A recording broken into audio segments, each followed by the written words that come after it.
Why are we here? The question. Nobody could answer. There was once a young man named Ethan. He was not poor. He was not rich. He had a family, friends, a small house, and a normal life. But every night when the world became quiet, Ethan had one question that never became quiet inside his mind. Why am I here? One night he walked onto his balcony and looked at the endless sky. Millions of stars were shining above him. He whispered, "Who created all of this?" Then another question came. Why does this world even exist? He looked around. People were born. People grew old. People worked. People loved. People fought. People lost each other. And eventually, everyone disappeared. Ethan looked at the sky again.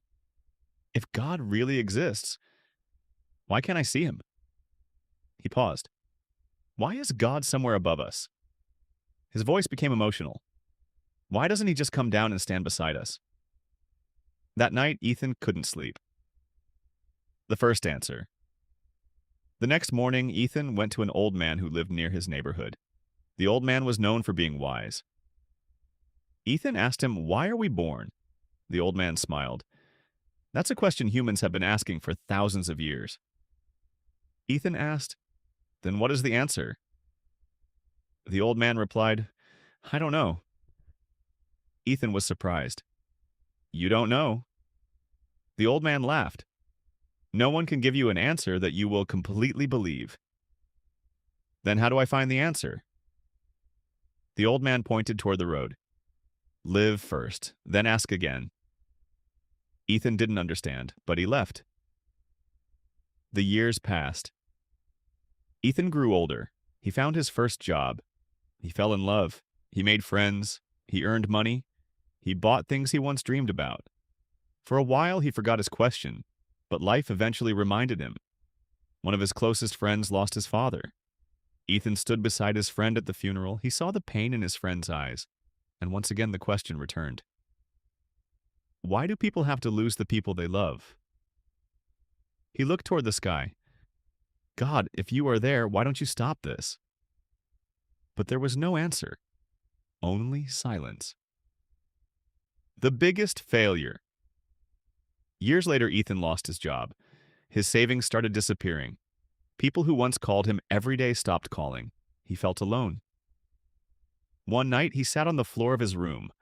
For the first time in years, he cried. He looked upward and said, "If you exist, please give me one reason to keep going." Nothing happened. No miracle, no voice, no light, nothing. Ethan felt disappointed. He thought, maybe there's nobody up there. But the next morning, something unexpected happened. His old friend knocked on his door. He brought food. He sat beside Ethan. He didn't ask many questions. He simply said, "You don't have to fight everything alone." Ethan looked at him, and for the first time, he wondered, what if God doesn't always answer through the sky? The question changes. Ethan slowly rebuilt his life. He found another job. He started helping people whenever he could. He helped an old neighbor carry groceries. He gave food to a hungry stranger.